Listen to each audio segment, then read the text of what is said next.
What's going on, guys? It's Jimmy here. Welcome to our daily show where we discuss everything going on here in our country that you need to know about here on a daily basis. And we have multiple different things that could give you money here. We have multiple different programs, multiple different states giving money back to their residents here. It's going to affect millions and millions of people here, and we're going to go over it in this video here. So let's jump right in. Also, if you're new to our channel and you haven't subscribed to our YouTube channel yet, make sure to click the subscribe button down below and the bell icon so you don't miss out on new videos. It's completely free to do so. And if you find these videos helpful, don't forget to hit the like button for us down below. Here we go. Okay, first up to 8.2 million people may soon get health insurance rebates, up to an average of $155 per person times 8.2 million people. Yeah, the refunds are expected to average $141 per participant in plans through the marketplace, $155 for those in plans through small employers, and $78 for enrollees in large group plans. The aggregate total being refunded is $1 billion. Yeah, so this comes here. This is going to start. And the reason for these rebates going out each year is related to a requirement that insurers spend at least 80% of premiums on healthcare costs and reimburse policyholders for the difference if they do not meet the threshold. In 2021, they refunded $2 billion, and in 2020, they refunded $2.5 billion. Wow. However, the rebate can vary widely depending on your location and your insurer. Insurers will typically either send you a check to the policyholder or deduct the rebate from the premium, basically the amount you owe maybe the next month or so. Be aware that if you're in a group plan, your employer may split the rebate with you.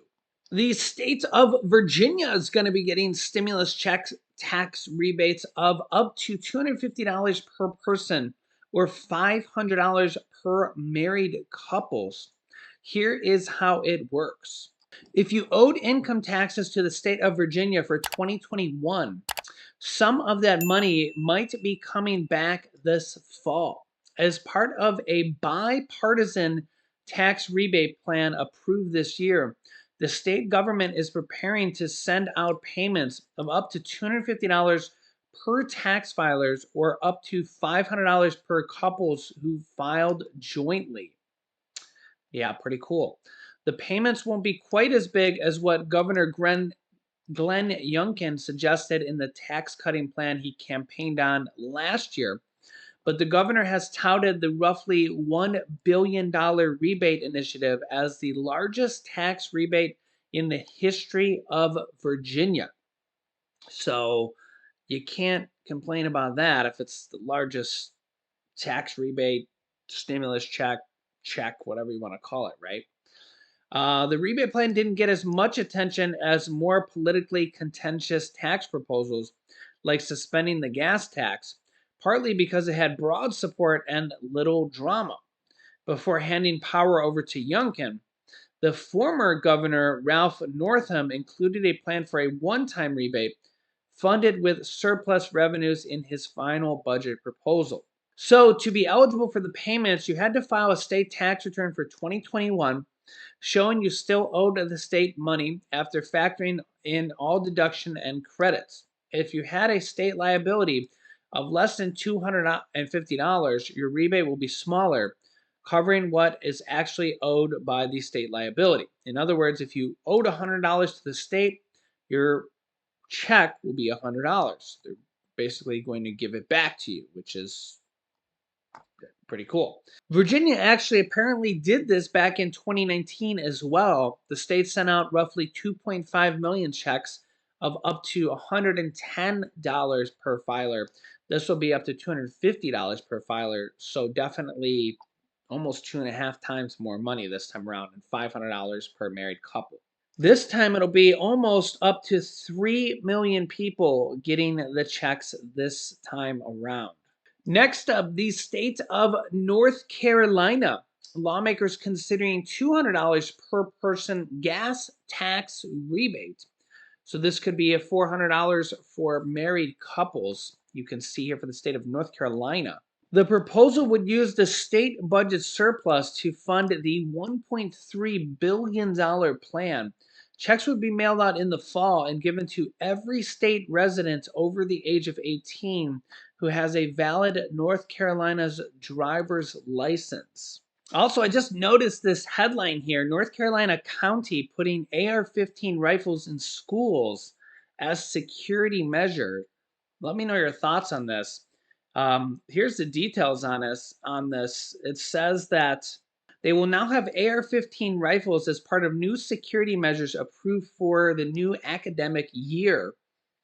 At first, it sounds kind of really striking, but the sheriff's office and the new school system will have these semi-automatic weapons will be placed inside a locked safe in each of the county's 6 schools. They said, quote, "God forbid that anyone ever comes to our schools to cause harm. But if they do come to my school, I want my resource officers to have the ability to meet violence with violence. My school resource officers will not have to wait, retreat, or have to leave the situation to get the weaponry needed to deal with that threat. Our children are my top priority, and I will do whatever it takes to ensure their safety," said Madison County Sheriff Buddy Harwood in a video message here announcing the initiative. They will be in a secured and undisclosed location in each school, and that the resource officers will receive additional tactical training with the rifles and equipment. What are your thoughts on this? They are in a locked safe. So it is an interesting thought there. Wow. So that was in North Carolina. North Carolina is proposing this gas tax rebate act that would provide much needed relief to the people of our state, where lawmakers are considering $200 per person gas tax rebate to people who have a valid driver's license over the age of 18. And a federal energy stimulus check program offering up to $1,800 in assistance. Residents of Washington, D.C., for instance, can use a federal program to cover up to $1,800 of their energy costs through the LIHEAP program, Low Income Home Energy Assistance Program. In Washington, D.C., can use a federal program to cover up to $1,800 of their energy costs. Yeah, under the LIHEAP program, eligible Washington, D.C. residents can qualify for monetary assistance of between $250 and $1,800 to pay for their heating and cooling costs. This is federal energy stimulus check. The reason I think that this headline is there is because this federal energy program, the LIHEAP program, is available nationwide. So it is a federal program that is available nationwide. LIHEAP and the HEAP programs. There's just several different type of programs with similar names here in this kind of category. It's not just for Washington, D.C. And I do have links down below in the description of this video. I'll actually link you to them here at the end of this video, where you can get utility assistance like this up to $1,000 or even more in your state. And I have a video showing you how to find it in your state. And also rent assistance, mortgage assistance, and utility assistance. We may actually be seeing more of this. The homeowners assistance, I think, is still available in all states. I don't think that the states have used it. Rent assistance is kind of running out in a lot of areas, but because of the rent pricing crisis, we may actually see more of that come here soon because of how high rent has skyrocketed. So this is one of the new initiatives we could see here on the horizon.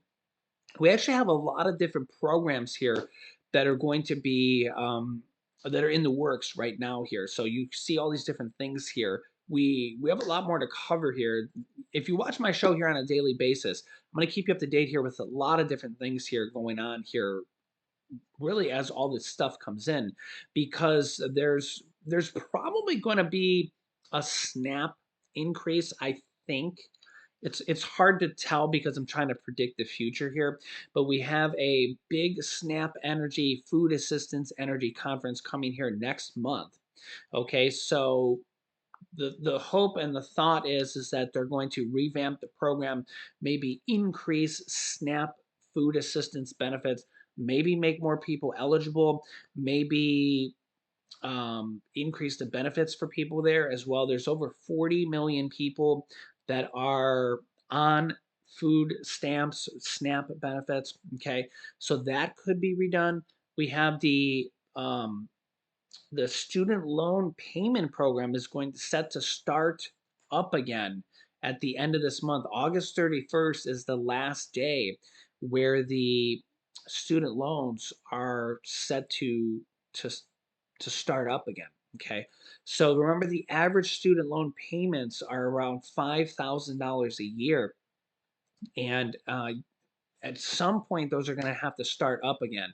And there's like 40 million people somewhere in that range as well, a different 40 million people, obviously, but there might be some overlap there. But about 40 million people that are going to have to start paying on those loans, and the average payment's about $5,000 a year.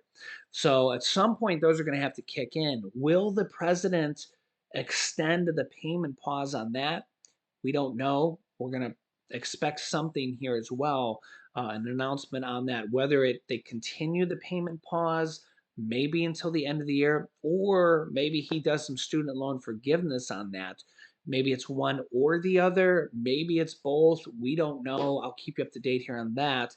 But that's a significant thing, because when those payments do kick in again, um, that's a significant burden on a lot of people, because for some people that's almost as much as a house payment. So definitely a big burden here, and a lot of people have just kind of gotten used to not paying on those. Remember that a lot of people pay on those and don't have a degree. So a lot of people went to college for maybe a year or two, didn't get a degree. Some people got a degree and don't use the degree. Whatever happened, life got in the way. They had a kid, anything along those lines. So, some people, it's just you got to remember that life's not perfect. Life's not perfect, and that the colleges don't care. College is really, really expensive. The average cost, let's see here. All right, so let's see here. For the 2019-20 school year, the nationwide average for a year of tuition and required fees for a private four-year college was $32,700 for a year of tuition and fees. That's for a year. That was in 2019-2020. And for 2020-2021, the average tuition and required fees for a year at a public college for an in-state student was $10,388 and $22,698 for an out-of-state student. The average cost at a private college was $38,000. Wow, for 1 year. $38,000 for 1 year. So you can see how expensive that can get, even if you go for a year and then decide maybe it's too much money. You're already $38,000 in debt, or maybe $22,000 in debt. You can see how expensive it can get very, very quickly. And that's just for 1 year, guys. Imagine 2 years, or 3 years, or 4 years. Yikes. And this is part of the horror on why we hear so many stories on why people pay on their student loans for decades. For decades. People have their student loans for 20 years and they're still paying it off, especially if people are only able to pay the minimums. It's like a house. They're literally paying on it for 30 years.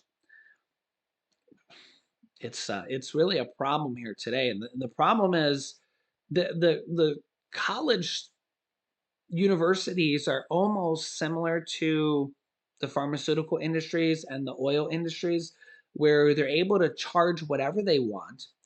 You Millions and millions of students and adults are almost forced to go to them, because if you need to get a good job that requires a degree, what other choice do you have? You go $100,000 in debt or more, and then you have to pay it off with interest. And you know how that interest is, it's constantly kind of working against you. It's a really tough system. It's a really tough system. And the only maybe other solution here is become an entrepreneur, which is a really, that in itself is a really tough thing as well, because it has a lot of ups and downs. And the other thing here is that the government maybe needs to step in and regulate it somehow. And you always get the argument that the government shouldn't step in, but in a case like this, you look at the oil industry, the gas industry, the pharmaceutical industry, the college industry. If the government doesn't step in, look at what happens to these industries. They just run away with charging and gouging the American people. So you could put me on a debate team and I could say, well, government shouldn't step in and shouldn't overreach, because you hear that argument, right? But then on the other hand, when you leave industries like this that people are dependent on, they're dependent on oil and gas. You have to fill up your gas. They're dependent on the healthcare and you know, pharmaceutical industry, prescription drugs, people like insulin, the cost of prescription drugs, Medicare, all those things. People have to have, healthcare. People have to go to college in a lot of cases. Like if you want to be a doctor, if you want to be a lawyer, if you want to get all these different jobs that require a degree, which is millions of jobs, and more jobs require a degree now, even just a school teacher. You have to go to college. So you're forced to go into the system and get all this debt. So what's the solution? How do you stop these? And when you look at, we'll just take an example here. The Stanford endowment, I just literally just picked one off the top of my head, is $28.9 billion. That's how much money they have in their bank account. Almost 29 billion. Billion, not million, billion. That's how much money they have just sitting there. Isn't that crazy? How much money they have sitting there? So, and don't forget they actually get donations and stuff from like alumni and stuff. It's just it's unbelievable how much money they have, right? And they charge whatever they want, and every year they charge more money. Yeah, so let me know your thoughts here in the comments. I'll keep you up to date here with everything going on here in our country on a daily basis. So make sure to subscribe down below to our YouTube channel. It's completely free to do so, and click the bell icon so you get notifications when we go live here with new videos. I will keep you up to date here with everything you need to know about. You can click here to see maybe on some federal stimulus checks going out here because of this recession, and also here on new Social Security raises here, new details on that. So click on one of those videos next. Thanks for watching, guys, and I'll see you in the next video.